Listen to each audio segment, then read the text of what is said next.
And that's the way I like it. That's the way I like it. That's the way I like it. Smile for none of these bitches. That's the way I like it. Wiping them down in front of these niggas. That's the way I like it. I get this type of feel you ain't accustomed to. Yeah, only ones you love even silently. But if you fuck me, then fuck you. And that's the way I like it. That's the way I like it. And that's the way I like Ain't it. cracking a smile for none of these bitches. That's the way I like it.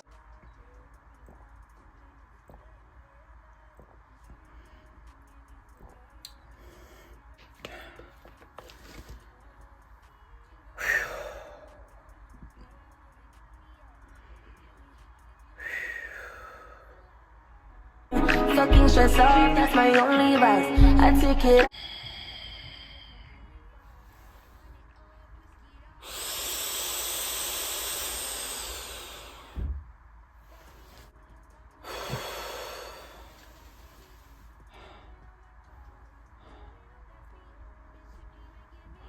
Me, all I want for love is silence. Some of y'all go get washed. Some of y'all just go pop shit. Some of y'all just go talk. But none of y'all ain't really got shit. Some of y'all just look lost. Hey fam, welcome back to another video. If you're new here, my name is Taisha. If you're a returning subscriber, welcome. Thank you for watching my channel. I truly appreciate it. So March is Long COVID Awareness Month, and I decided that I was going to participate and bring awareness to the actual disease.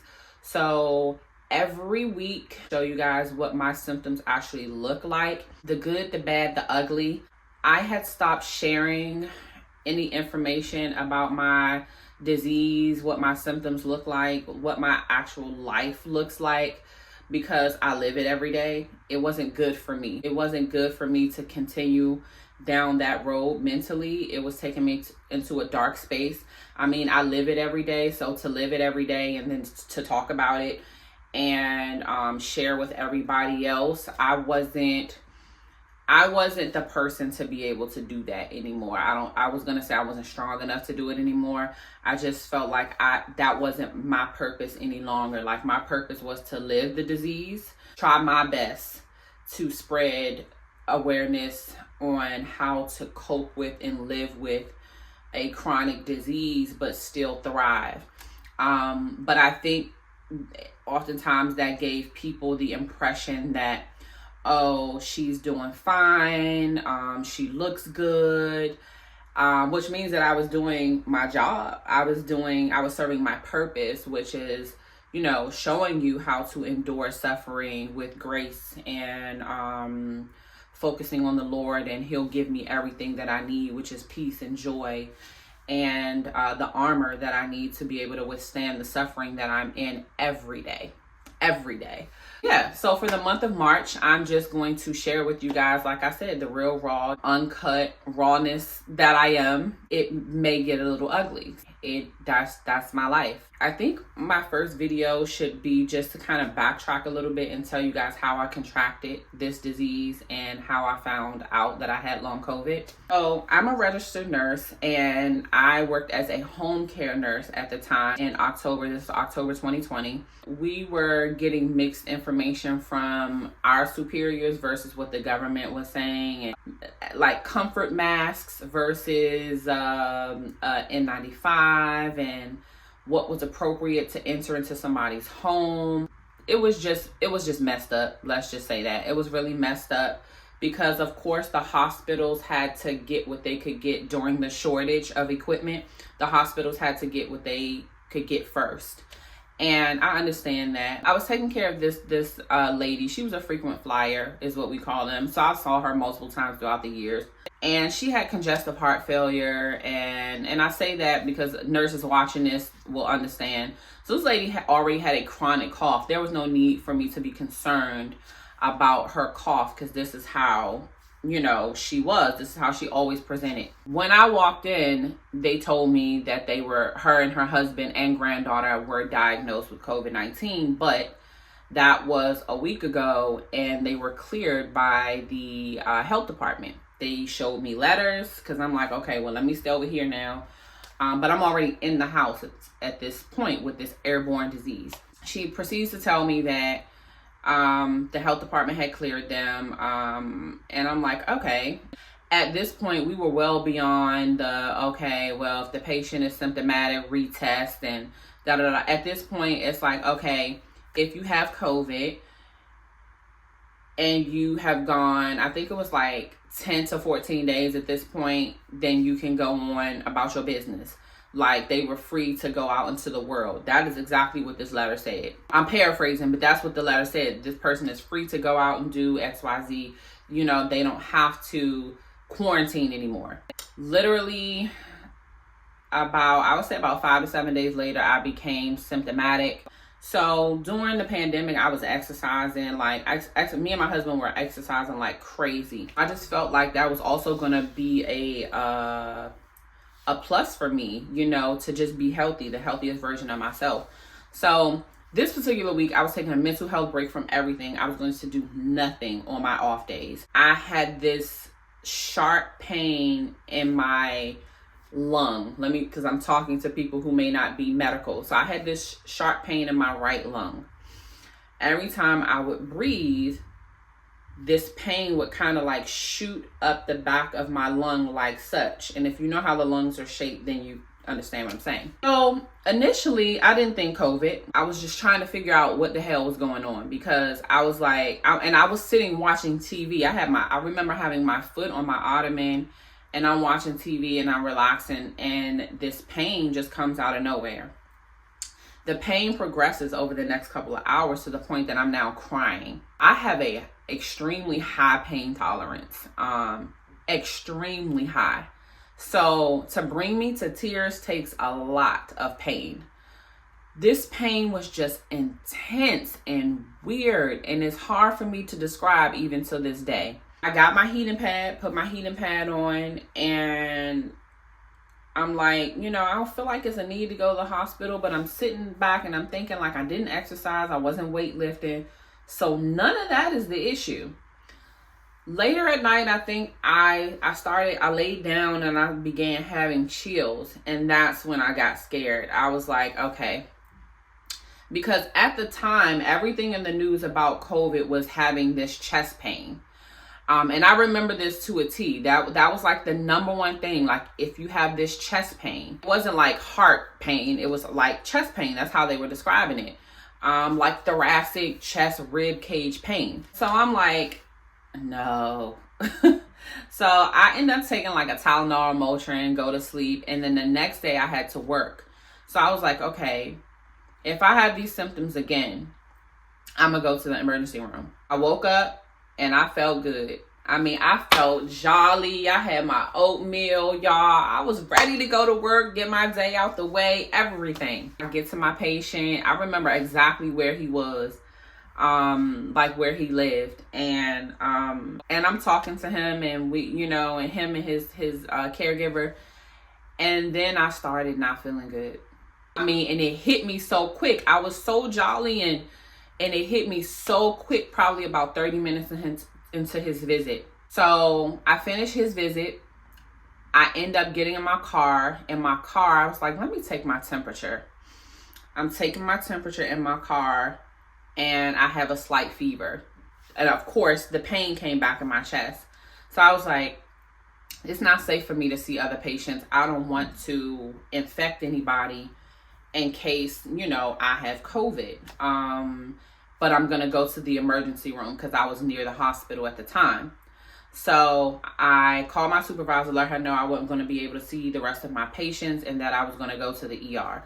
So that's what I did. They tested me for COVID.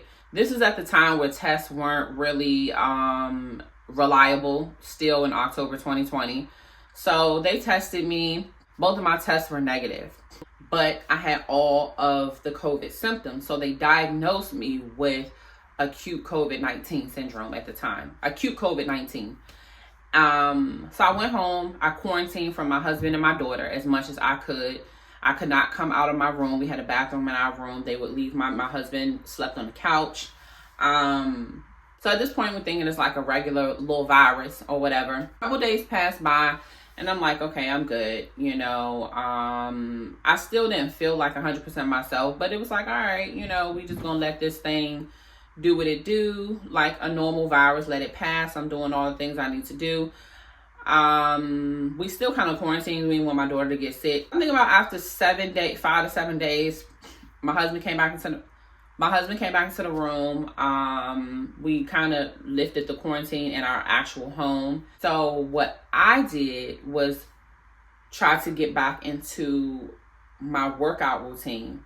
But I knew, since I had not been working out for so long, that I was going to like just do a walk, just like a regular walk around my community. And I had to sit on the side of the curb on the street because I was about to faint. It was very little impact, so I didn't understand why I was about to faint. I ate, I hydrated, I did everything right that day. I sat, I rested on the curb, and then I walked home. So then I started to notice that my breathing was being affected just walking from my bed to my bathroom. Called my primary care. At the time, you know, they weren't taking patients in the office. So, you know, we were messaging, and she just felt like maybe I had bronchitis as a result of this respiratory infection. So she put me on steroids and antibiotics. Like day 2 after stopping the steroids, everything went back to how it was before. My breathing, I started noticing that my memory was getting jacked up. I wasn't remembering things. And so now we're well into November. So she treats me with the same exact treatment again. So that finishes and takes us to the beginning of December. I again felt a little bit better while I was on the steroids. But then once it was over, my symptoms returned immediately right after.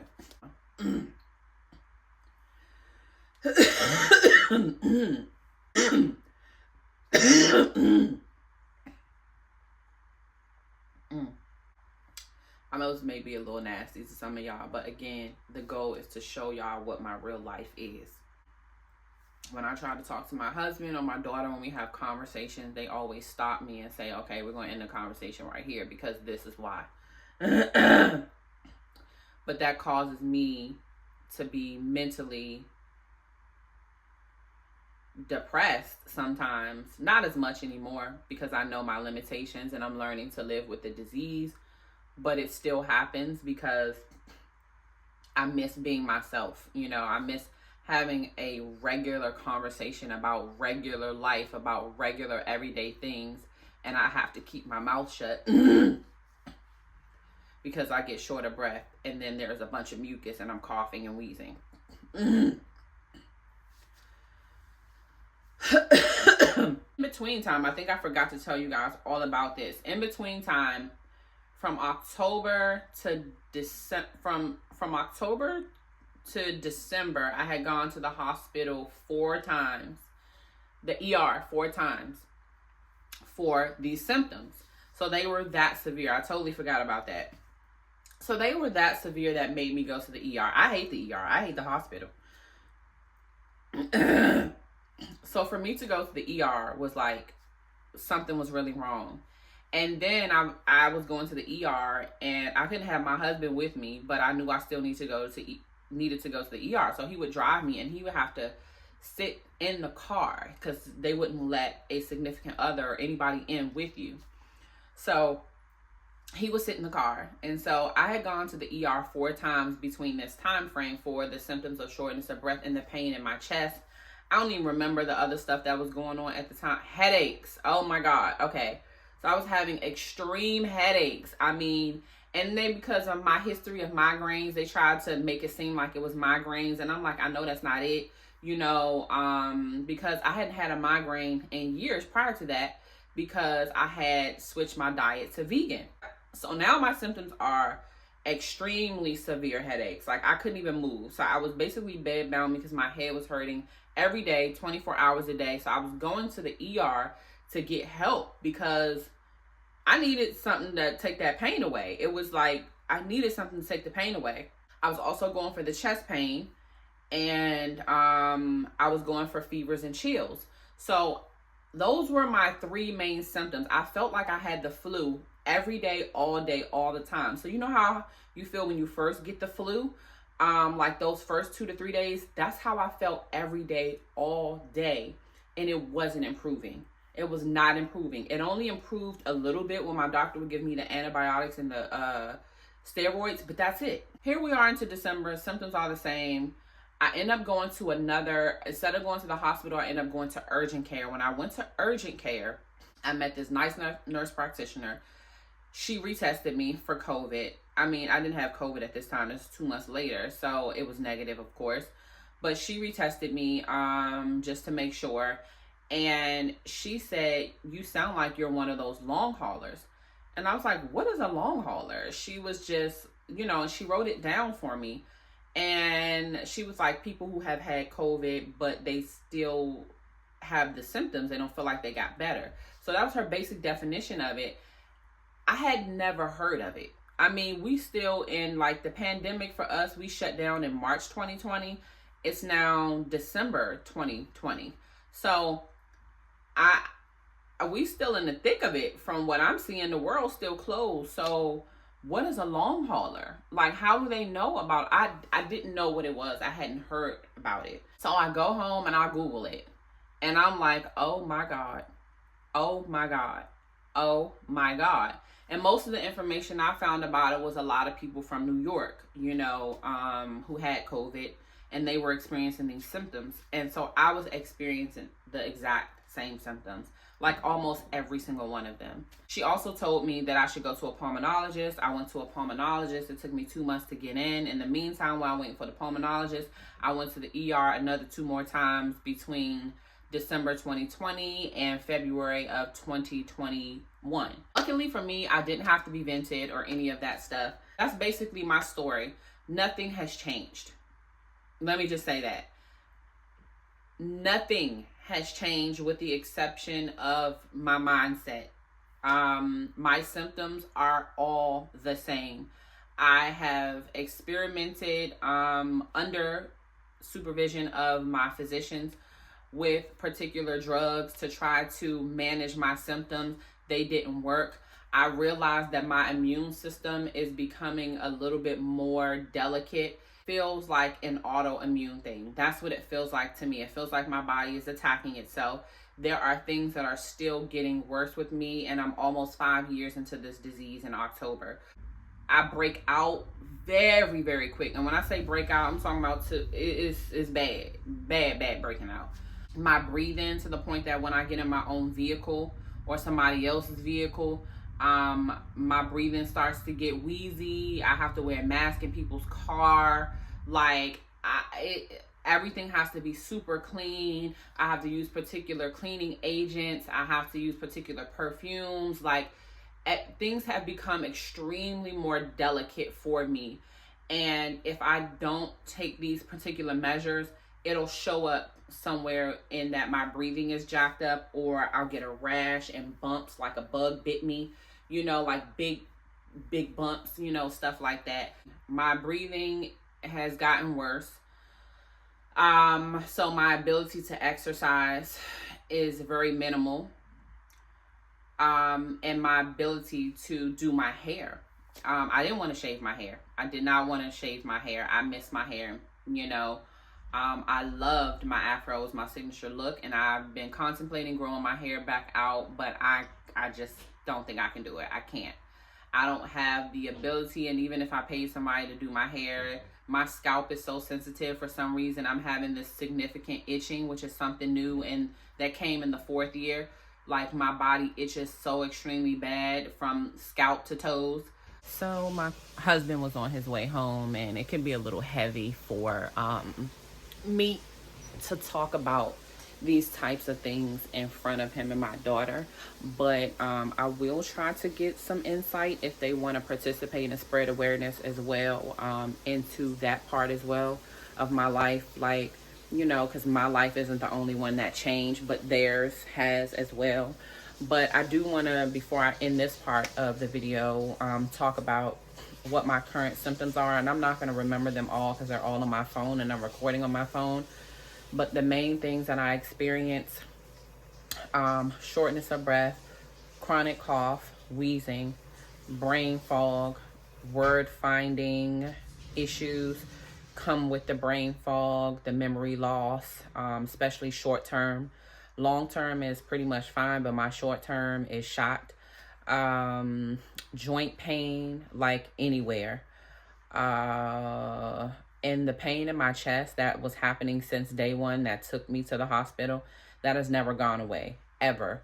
So it intensifies when I have like those moments of flu-like symptoms. So that's also symptoms that I have, and that can happen once a week, twice a week. So I have feel like I have the flu all over again, meaning fevers, chills, body aches. I'm shaking. The itching stuff is new. I've been participating in something at my long COVID clinic, and so that was like one of the symptoms that was on there, is like this itching, and they're not sure why it happens. It can be related to the release of histamines or something like that, I think, that I saw.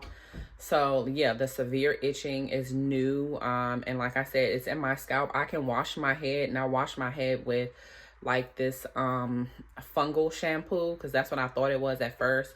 But it doesn't matter which shampoo I use, my scalp is still extremely itchy like the following day. So it's to the point that I'm washing my hair so much that I don't even know what to tell y'all. So I mean, some of the diagnoses that I have gotten as a result of going to all these specialists are pleurisy, which is what they're calling the pain in my chest.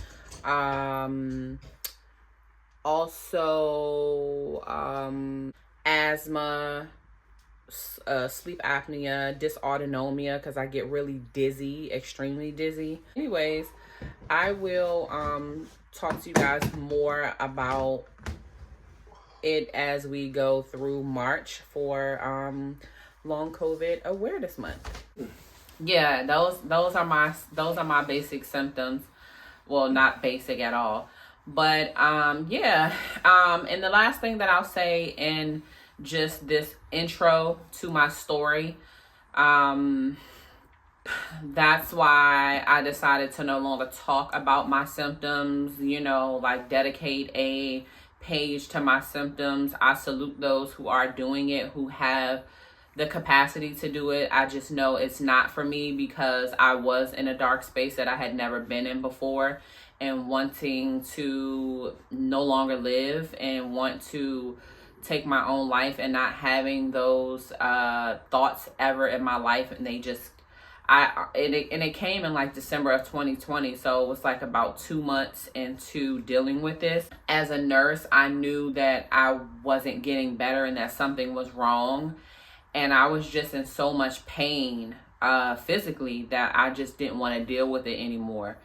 And I'm thankful that God intervened on my behalf, and that's the reason why I'm still here today. It is a pretty dark thing to deal with, and I'm grateful that I can be of service to someone that's actually watching this video, that's not just struggling with long COVID, but also struggling with a chronic disease that has no cure. We don't have medications that are even, some of us, that are even giving us relief, and you just have to deal with it. And that's how it is in my case. I rely on a lot of natural remedies. I rely on my family, like to help me with massages or just their presence to help distract me.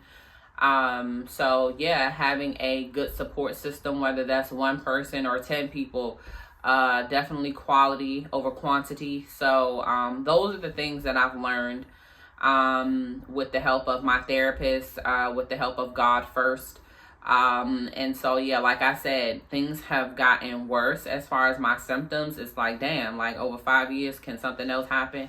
Yeah, it can, and that's unfortunate, but one day at a time, one moment at a time. And so yeah, so I guess I'll see you guys in the next video to show you guys again like what my real life looks like.